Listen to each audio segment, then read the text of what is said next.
everybody, and welcome back to my channel. In today's video, I'm going to do a state of my planner for 2020. This includes me reflecting on the year that was 2020 in terms of my planner, what I used, what I thought about it, what I think I can improve on, and a little bit about what I'm going to do in 2021 in terms of my planner system. So first, let's get some things out of the way. Number one is that I use a bullet journal as my planner. So sometimes in this video, I will say this is my bullet journal. Sometimes I'll say it's my bujo. Sometimes I'll call it my planner. They're all interchangeable words for me. Second of all, I'm not going to show you too much detail into my bullet journal, into my planner. That's because I want to keep all of those private. I don't want to accidentally share something and put it out in the internet forever. And second of all, I don't want to, when I'm writing in my bullet journal, I don't want to have to censor myself in case I write something that I don't want anybody to see. And let's start off with the planners that I used this year. I have my bullet journal separated out into two. This is my collections bullet journal, and this is my main bullet journal. My collections bullet journal is a little thin insert made out of Tomoe River paper. It's from Paper Penguin Co. and it has 80 pages. So what I have in here are my collections. These are all of the annual collections that I have, lists that I made that I want to keep track of for the entire year, and other trackers and spreads. I did do an initial flip through of this bullet journal collections before I started really filling it in, and I have that somewhere on my channel, which I'll link to somewhere as well. I like having this bullet journal collection separate from my main bullet journal, just because I can keep some things in here for the entire year, whereas these bullet journals, I kind of go through multiple ones of these throughout the year. I don't want to have to keep on transferring the information from planner to planner or bullet journal to bullet journal. I also like that it's thin, so that if I did want to carry my main bujo and my collections bullet journal together, then I could do so. It wouldn't add so much bulk. I am going to continue using this type of setup for next year. I do have another Paper Penguin Co. insert available, and I have not started it yet, but this will be my one for 2021. And in fact, these two together is actually one insert from Paper Penguin Co. I just split it into two. Next up, we have my main bullet journal. As I said before, I do carry this around with me most of the time. I call this my everyday carry, and sorry to add another term to my setup, but it is my EDC, my main bullet journal. And of course, these days, this being 2020, I don't actually carry it around with me that much anymore. It just stays at home because I'm at home most of the time. But nevertheless, pandemic or not, I still use my bullet journal to plan, as I still have things to do. And I started off the year with this notebook. It's the Chuyu Culture 1 Day 1 Grid Page Diary. This is a dated planner. I still use a dated planner for my bullet journal, even though I don't need all of that structure, because instead of using this as a dated planner with 1 day a page, I treat this more as a notebook and ignore all of the dates. This I used for 6 months. From January to June. So as you can see, there's 365 pages in here, and I used it for 6 months. So I averaged about 2 pages per day. And that means I put all my daily logs, my rapid logs, my notes, and they're all together in one. My next bullet journal is actually from the same company. These are both from Chuyu Culture. This is actually the A5 size version of this planner. It was a lot bigger than this B6 version, and I cut it down to the B6 size. And the reason I used an A5 and cut it down to B6 instead of getting another B6, well, it's just to maximize the amount of space that I have. And I explained this in a previous video, which I can link to below.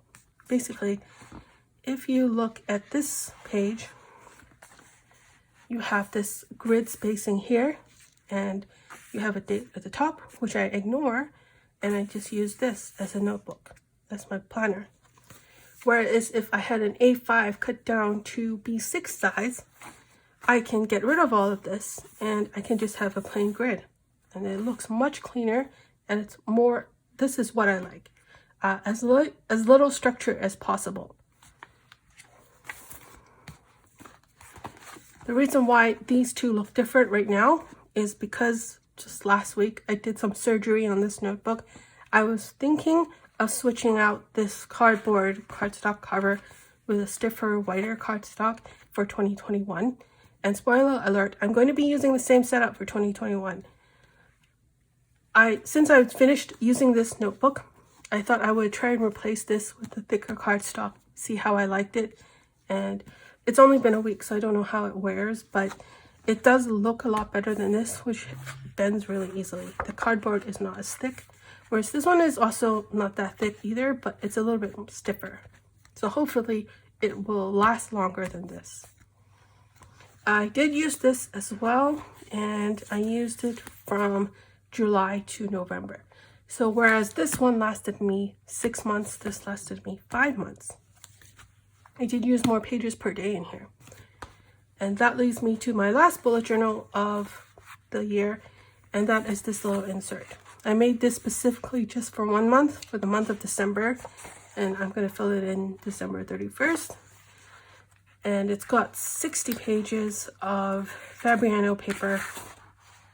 It's a little thin insert. I picked it because it has a 4mm dot grid paper, which is the same as the 4mm square grid that's used in both of these planners. So that's all of the planners that I used this year. I don't mind that I split them up into 3. That's fine.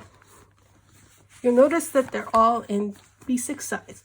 So one of the good things I learned about my planner system in 2020 is that I love the B6 size. 2020 was the year that I realized I really like the B6 size, and I'm going to continue using it. In 2019, I was in a lot more sizes. I was trying to figure out which size I liked the most, and I used the Midori standard size. I used B6, I used B6 Slim, I used personal rings, I used A6. And out of all of those, I like B6 the most. So what do I like about the B6 size? I like the proportion of the width and the height. I find that it's a nice size for my bigger handwriting. I never feel like I've run out of room when I'm writing in here. Whereas when I was in a smaller A6, I did feel like I was running out of room. And it's a little bit more portable and smaller than the A5 size. A5 size I love for journaling, but not so much for planning. So it's a nice kind of medium. It's also portable for me, and that's why I like the B6 size. I also really like this notebook, or these two notebooks. Why do I like it? I like the paper. I like the Tomori River paper, and I like the grid.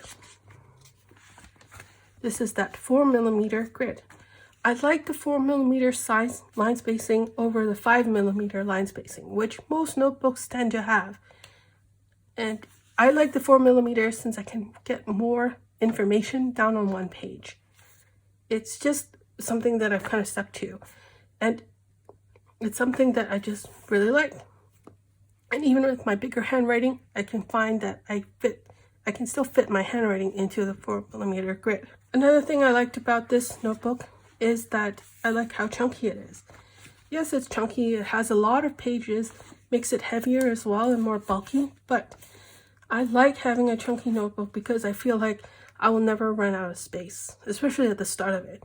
I do like to use as much space as possible. It helps me be more productive. I can use a page and then cross it out and then start a new page and rewrite things, and it helps me. So I need all of that extra space. This is a 365-day planner, and there's also other planner pages around it, which, you know, kind of add to that. So there's a lot of pages that I can use in here. I found that in the month of December with this thinner 60-page insert, even though that's a lot of pages, I still feel like I have to conserve space because I feel like because I worry about what happens in December 31st. What if I can't finish the month out in this one insert? Then what do I do? So it kind of makes me anxious to have such a thin insert. Whereas with a thicker one, then I have more safety knowing that I have enough room. This unfortunately makes me kind of attached to this Chuyu Culture planner just because of the paper, the line spacing, and the thickness. I don't really know that many notebooks which have all three of those combos together. I guess as long as I can buy this, it's good. Buying for 2021, I did have to pay a lot more for shipping because of the shipping situation worldwide. So it's a little bit more expensive, but I think it's worth it. Even having to cut it down cost me because I take it to Staples to get it cut down. But I still really like this notebook and I really want to continue using it for next year. This was also the first year that I used a dated planner as a bullet journal. So I had to adapt, of course, like I was saying. I had to ignore all the dates, which is pretty easy. Another thing I got from this planner was they have these monthly calendars at the front, as you would for a planner. So here's a typical layout. It's a monthly calendar.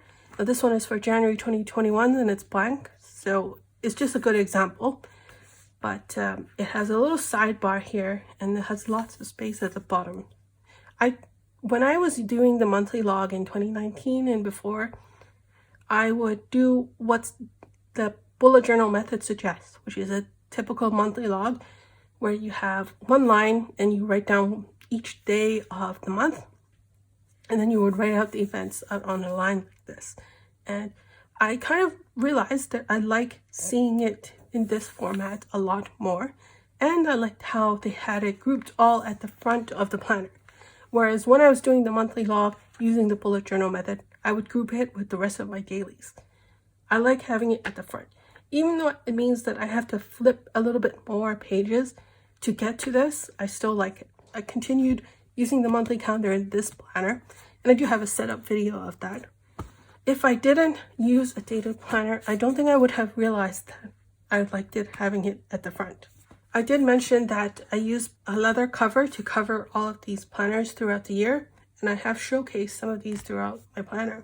I just want to show some of those, not all of them, to show you kind of how my taste has changed a little bit when it comes to using planner covers. So I did start off the year using this folio. It's from Gilio, and it's their Appunto in the B6 size. So this one is in the color Lila. I really like this because of the color and I like the clasp. But I will say, for using this as a folio, you know, I kind of slide in the planner here into the pocket. Using this as a folio, it was a bit overkill. Underneath this decoration here are all these pockets, which I never once used. There's a side pocket here, there's a pocket here, there's a huge back pocket here, and then there's a zipper pocket in this little pocket, and a pen loop too. So out of all of these functions, I use the side pockets, and I use the secretarial pockets. I never use the card pockets, and I think I used the back pocket once. So for me, I found that in terms of my covers, I don't need so much features like this, and I just need something a little bit more simpler. And I didn't even use these bookmarks. I did kind of just try to tuck them in here. Sometimes I would leave them hanging out because they would fall out. So I didn't use these bookmarks at all. Nevertheless, I still like this leather, still like the color, but the features are a bit overkill. Then we move on to the other extreme. This is a folio. This is from Stride Ridge, and it's about as plain as you can get in terms of features. You open it up and you have two big pockets to slide in your covers, and that's it. And when I use this with this one, it worked just fine.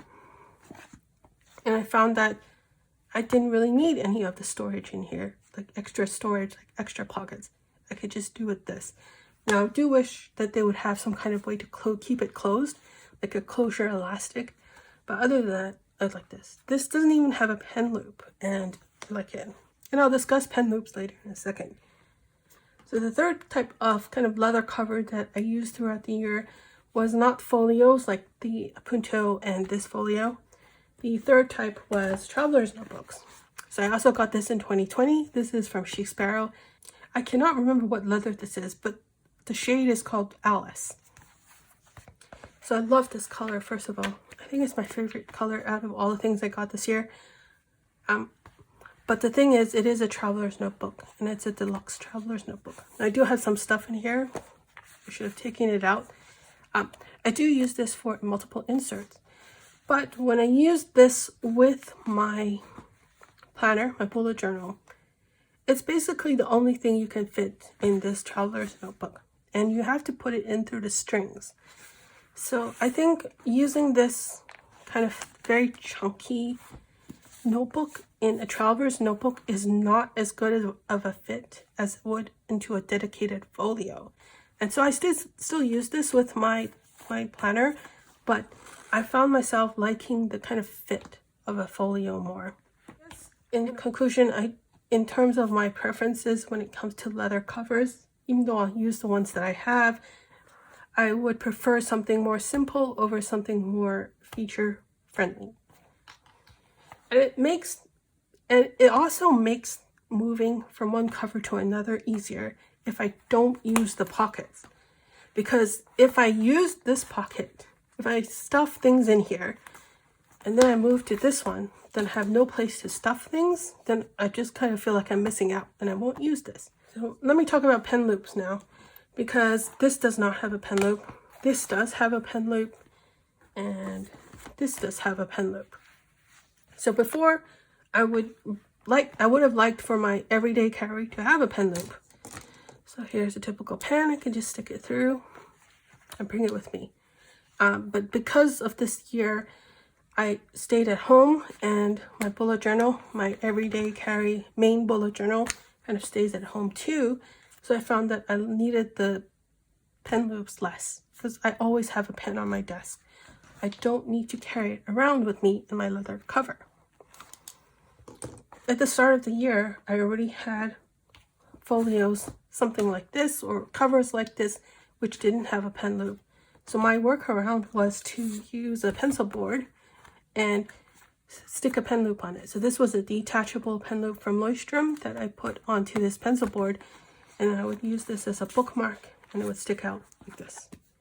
But I found that in 2020, I didn't even use this anymore. Not with my planner anyway. Instead, I didn't use it at all. Like I said, I just used whatever pen is on my desk. This one I did find a use for, to use with my dream journal, and I have a video on that somewhere too, because that doesn't have a pen loop. And for a dream journal where you write kind of right after you have a dream, then it's more important to have a pen right there with you. So I ended up using this with my dream journal. But in terms of these covers, or these other covers that I have with pen loops, I found I use the pen loops less and less. So if there was a situation where I needed to store something and I was using a kind of simpler cover like this, what I would do is I kind of turn to the folder I have at the back of my planner. And this is something new I set up in this planner for the month of July and onward. And this is kind of a clear folder that I stuck to the back of my planner. It was a bigger folder that I cut down to size. And I know lots of people already have this. I know some notebooks already have a built-in folder, but this was just something new to me for 2020. I didn't even realize that I needed it so much. And now that I have it and I put it in here, I realize I need it a lot. So things that I have in here are mainly just some sticker dots that I use. I also have these little icons that I made. I had to hand cut all of these, but I do use them if I, publish a YouTube video. Kind of use a sticker here and I put it in my planner, or if I make a Facebook post or Twitter or Instagram. So those are the main kind of social media things that I use.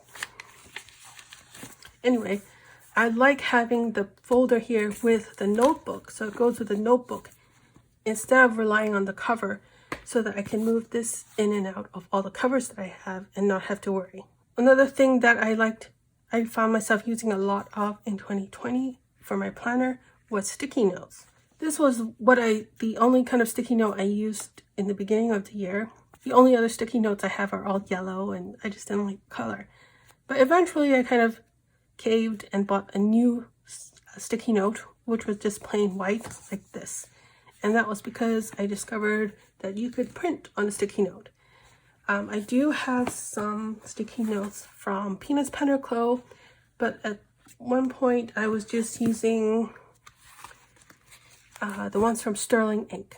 So this is a sticky note from Sterling Ink. It's available for free if you join her Facebook group, and it is available in color too, but I printed it out in black and white, and she has different formats. This one is of like a habit tracker, or at least a weekly task tracker, and I used this. Eventually I even started making my own sticky notes, because why not? And I'll just show you an example. So this would be one of the sticky notes that I made, and it matches my October bullet journal theme, but I used a little bit of icons here and then a blank space to write your note. And then this one is similar, except it's just lined. So just kind of like having a little bit of decoration here with my sticky notes. And mostly I use sticky notes for quick notes, things that I want to kind of flesh out before I write it inside my bullet journal. Using these kind of sticky notes, just a little bit of decoration, made it just a little bit more fun and less like boring as this and branded as this. Going back to this, I found myself using this type of note from Sterling Ink as a weekly habit tracker. I found that I like using this to track my habits weekly, so Monday to Sunday, and I liked it more than when I did a monthly habit tracker in the sidebar of this calendar here. Every month in this year, I set up the habit tracker for the month, but I rarely ever filled it in. I don't know why, because in 2019, I was really good about filling in the habit tracker on the monthly page, but this year I wasn't. I found that if I were to use the sticky note and write all my habits on this sticky note, I would use it more often. And plus, since it's movable, you can take this and put it on one page to the next. I can move it around, and maybe that made it more visible so that I could track better. So going forward in 2021, I don't know what I'm going to do. I really like having just a monthly habit tracker because this one is more temporary, but I seem to gravitate towards this more. I think what I'm going to do is I'm going to stop throwing away these habit trackers once I finish with them, if I do stick with it. And what I can do is, let's say at the end of every month, I will find a blank page and maybe just use this as a permanent note in my bullet journal rather than a temporary disposable sticky note. Maybe I'll glue this down, and so at least I can keep track of my habits, even if it's weekly instead of monthly, and have some place to keep a record of them too.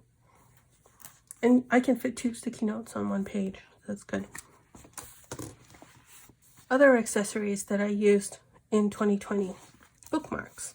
So what is the way that I use to quickly reference things in my bullet journal?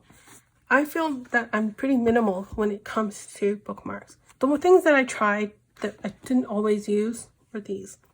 The first one I want to show you is these sticky tabs. So this is a clear kind of sticky tab. It's got a white background here at the top and clear on the bottom, so you can move it around and it sticks. So what I found was that I could print on these, and so I ran this through the printer. I put month on it, so this referred to the month, and actually it used to be on the monthly calendar and not here, but I like these because they were reusable. Eventually they would kind of lose their stickiness, but it was repositionable. Also, it wasn't too bulky, so you could write on top of it and it wouldn't cause like your pen to skip or something. But the ink also fades. And I also found that for some reason I didn't like moving them too much, so I kind of ended up not using these. The next thing I tried in terms of bookmarks were these Otto Smile clips. So this is basically a paper clip. It's made by Otto, and they're really cute. It just holds a little bit of paper, but you just clip it onto the paper. This is probably my favorite method of using the bookmarks, especially since I have like a pack of 20 of them. But the thing is, I always lose these. I don't even know where I lose them, but I lose them. And that's the only downside to this. The other kind of bookmark I use is this magnetic bookmark. This one is from BB & Co. I would say this is my least used bookmark, even though I think it's really cute. I think the magnets stick together really well. Though they don't hold that many papers, just one or two. I still like this. It looks nice, but it is too bulky. I'm going to be writing on this page. It's going to cause a bump. The last bookmark I use is sticker dots. So where's my sticker dots? The sticker dots from here. So I have one of these sheets and I have one of these. So I used the sticker dots. I bought a whole pack of them and they were $2. So what I would do is on the side of each page, instead of, let's say, using tabs, I would stick a sticker dot on the page like that. And this is for every single month in my bullet journal. The purple ones. The blue ones are for notes. So I color code the notes, and if I think I'm going to refer to that note again in the bullet journal, then I will put a sticker dot. The downside to these sticker dots are that they aren't very sticky. They constantly fall off when I put them down. So what I've done is once I put it down, I actually glue it. I take a glue stick and glue it down to the page. And that's the only way that makes it stick. So going forward to 2021, I might change out these sticker dots for something else. I don't know what yet, but I really want something that's more sticky than this. And also, this is the bullet journal or the planner that I didn't cut down. And it's much easier to see all of those sticker dots. Whereas I have this notebook, which I cut down, and you can see all the lines from the notebook. And it's much harder to see these sticker dots, so that they're less visible. And that was a little bit annoying, to be honest, because I couldn't flip through them as easily. I did kind of find a workaround for 2021 in terms of visibility, but I'm not sure if I'm still going to be using these stickers or these exact stickers anyway. So we'll see. Okay, so next we get into pens, because most people talk about planner piece, but they don't talk about pen piece. Maybe people don't talk about pen piece because they don't have pen piece. I don't have pen piece. I have a lot of pens that I like to use in my planner, but they're not always ideal. I don't want to use them all the time. I like switching it up. So let's go through the pens that I use, or the types of pens that I use in my planner. When I say the pens that I use in my planner, I mean just the pens that I use for everyday writing, not for decorating or coloring or whatever. So the main ones that I use are gel pens. So this year I completely finished a Uniball Signo gel pen. I've completely finished a Pentel Energel, which I don't have anymore, but this is another Pentel Energel pen. And right now I'm in the middle of using up this Zebra Sarasa pen. So I really like the gel pens in my planner because they have a really dark black line or thick line, and it's really easy to see. But the thing is, on Tomoe River paper, it's not the best because it does transfer, the ink does transfer, and also when you try to highlight over it, it smears. I do use gel pens for my other notebooks which don't have Tomoe River paper, so I get to still use my gel pens, which is good because I have a lot of them. Next we have ballpoint pens. So this is actually a Muji gel pen body, but I put a ballpoint pen refill in here, and this one is from Uniball, and it's the Uniball Jetstream in the 0.5 tip. Using ballpoint was sort of new for me for 2020. I got the Uniball Jetstream for the first time. I immediately saw why people like using this. Now, even though this ballpoint is not as smooth as the gel pen and it's not as dark, it writes very easily. Also, the ink dries instantly and you can highlight over it. So I ended up using this a lot, the ballpoint, including using it in my stencils. If I were to try using a gel pen with my stencils, it would just smear everywhere, whereas this one was easy. And I didn't really feel that bad about ruining the tip. So the last kind of pen that I really liked in my planner was fountain pens. So I also figured out that I like using waterproof fountain pens in my planner so that I can highlight over them. If I use non-waterproof ink, it would smear under a highlighter. The Tomoe paper is just great for fountain pens, right? So why not use them? So the one that I use the most probably is this Platinum per font. This is a plastic pen. It's very light. I would say that's not maybe the best build quality just because the ink on here, the imprint on here is faded. Same with this. It used to say per font here. Now this is in a medium nib, but what I did was I switched out the nib from a Platinum Preppy, and so now this has an extra fine nib, and I really like how this writes. I do like the look of this per font over the Platinum Preppy, so that's why I like this more. And the nice thing about the Platinum pens is they have some slip and seal mechanism here in the cap. So if I were to use a waterproof fountain pen ink, which tends to kind of clog up if it dries, well, this seal mechanism stops the ink from drying. So I feel more comfortable using the waterproof ink in this type of pen if the ink is less likely to dry out. The second one I have here is from Pilot. It's the Pilot Pereira, and this is a pretty small pen compared to this. So I like how compact it is, and in terms of the nib, this is a fine nib. So I like how it writes as well, the Pilot nib. And the thing I like most about this pen is the sound that it makes when you close the cap. So that's a very satisfying click for me. Let me do it again.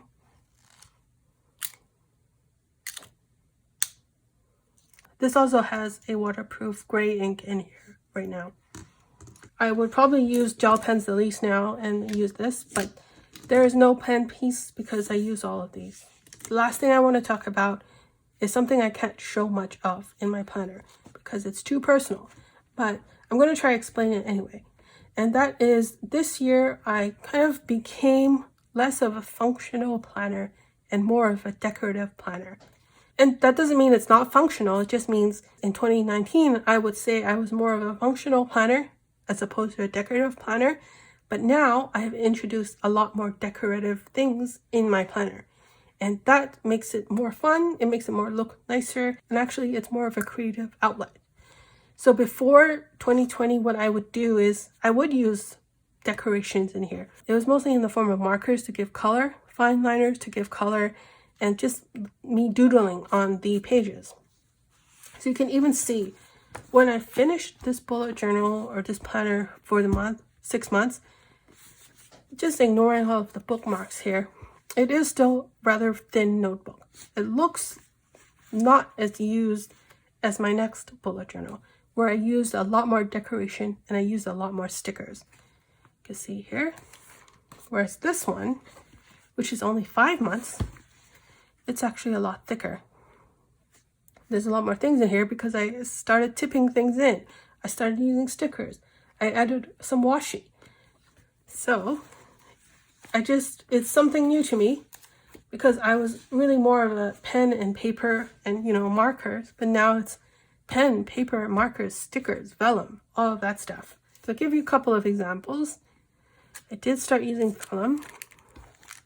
So here's my October cover page, and now I have this tracing paper here, which is kind of like vellum, and now it has a foil design on it. I was influenced by a YouTuber called Takshina. If you watch her B6 Stylogy videos, you probably know who she is, and she does this a lot.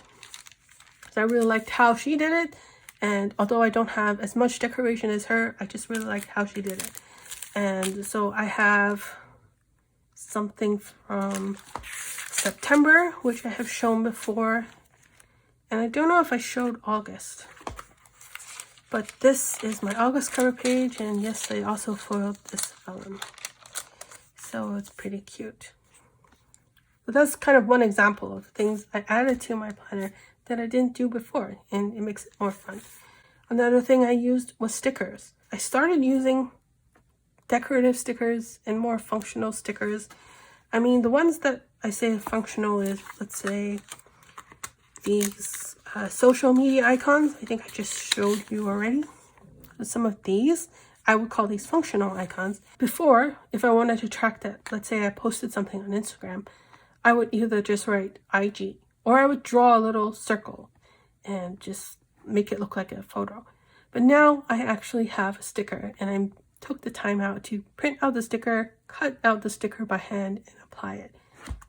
It just kind of makes it look nicer. Same with YouTube. I had to color these in. These are functional stickers. I also started using more decorative stickers. In the month of September, and I have a setup video of my September setup, I started doing stickers. I made these stickers by myself. What I did for September was I had a sticker on every single page of the month, on this side and on this side. And when you close the book, this will hit this. So it caused a lot of bulk, especially since I had so many stickers in one spot in my notebook. So this is my month of September bullet journal pages. And if you look at this page here, it starts off pretty flat. And when you close it, there's a big bulge here. Hopefully you can see it. And that's because of all the stickers. It just changed the way that I planned. And I think that's probably why it took me 5 months to get through this instead of 6 months. Because stickers take up more space and I use more stickers, so I need more paper. In 2021, I can see myself continuing on that path using more stickers, especially since I found printable stickers, which means I can buy a printable sticker, print it out, and cut it and use it as many times as I want. But I can't really show you that much detail. I can show you which stickers that I got, so maybe that will be another video. This video has gone on long enough. I want to conclude with just what I'm going to be using for 2021. As you can tell, I'm going to be sticking to the B6 size. I think it is my planner piece at this point in the time. I figured out for 2020 that the size matters. So B6 is my size. The grid spacing matters a lot. The number of pages matters a lot to me. What doesn't matter to me so much is having the extra stuff that I had in the daily planner that I could just ignore. That's an overview of the things that changed in my planning system throughout 2020. In 2021, I hope to get a better grip on keeping track of my habits, even if it means tracking my habits weekly instead of monthly. In 2021, I want to continue using stickers in my bullet journal, including designing more stickers, because that really was fun to do. I want to design my own sticky notes too. Once I finish setting it up, I will film a video of my 2021 planner lineup, and I will show a flip through, hopefully, of the stuff before I start writing in it. I hope you found this video interesting. Thank you very much for watching, and I'll see you in my next video. Bye.